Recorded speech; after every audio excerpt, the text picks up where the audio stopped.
If we don't understand it, if we don't wake up soon, we are in for the greatest single Holocaust in human history.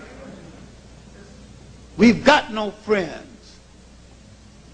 Nobody's going to defend us. You think the Asians going to come to our defense just because they're non-white? Don't dream. Don't put too much stock. Logically, it made sense.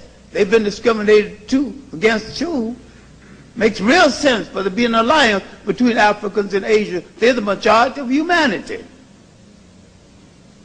But there's no assurance of it. There are people looking for their peopleness. They're on the take like a Saturday night whore.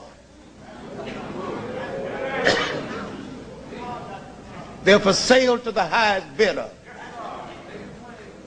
And if you think they're your friends, you are dreaming. They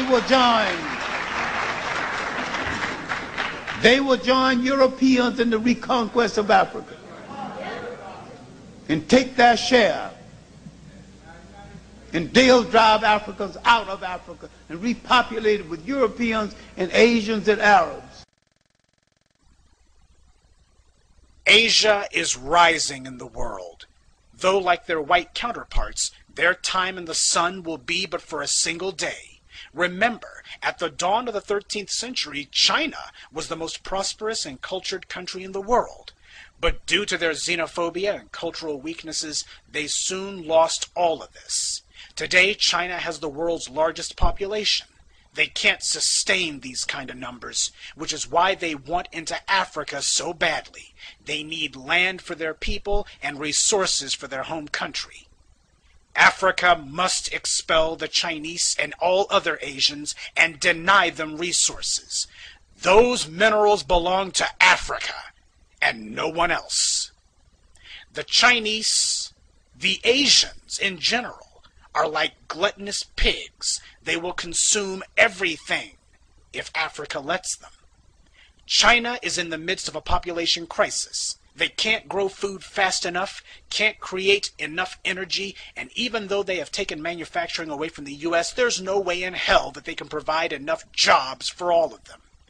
They have growth right now, but ultimately it will stop, resulting in a nation where there's a huge working class, a tiny ruling class, but still leaving the majority of Chinese as the starving class. So China hopes to copy Indonesia's example.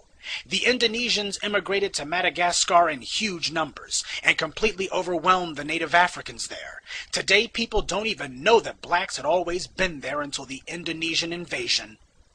Will that be the fate of Africa? Yes.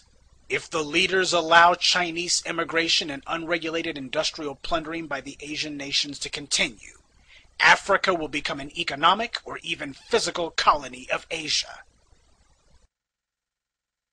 These are hard truths, especially for the brain-dead blacks who swallowed the colorblind "we are the world" nonsense the media's fed us for the last 40 years. But these are truths nonetheless. A people who habitually overpopulate, have an unstable internal political tradition, and consistently fail to achieve equilibrium with their environment so that they don't wind up with more people than they can feed, less land than they can live on, or less resources than they need, are inherently unstable. Yes, the Chinese's 1 billion plus population has given them the world's largest standing army, a huge manufacturing capacity, and if they can ever make national prosperity a reality, they will be the largest customer base in the world. In many ways, their gargantuan population size is their greatest strength. But show me a man's greatest strength, and on the flip side you'll find his greatest weakness. A population of such tremendous size is simply unsustainable, economically, agriculturally, or politically. There is no way they can avoid collapse. And Japan and Korea are no better off. Japan has no natural resources. Manufacturing was all they had, but even they are starting to export their jobs to Mexico and China. They don't innovate. They just wait for America to make some new invention, then they create their own version and miniaturize it. India thought that it would be the call center to the world, until English-speaking people got angry because Haj or Ampu in Calcutta couldn't speak English worth a damn. So even those jobs are leaving Asia. Asia may have things the world wants, but it has nothing the world needs. This is why the so-called Asian economic miracle of the 90s died so quickly.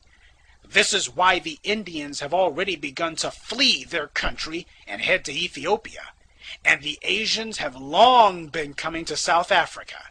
If the Africans ever stopped restricting immigration from Asia, there would be nothing left for the Asians to do but to put up a sign at the Asian border that says, "Last one out, please turn off the light." The Asians are on self-destruct, and as a result, no matter how bright their future looks today, their fall is as predictable and inevitable as the rising of the sun. Their society will collapse. We can already see the stress fractures now, and there's nothing they can do to stop it.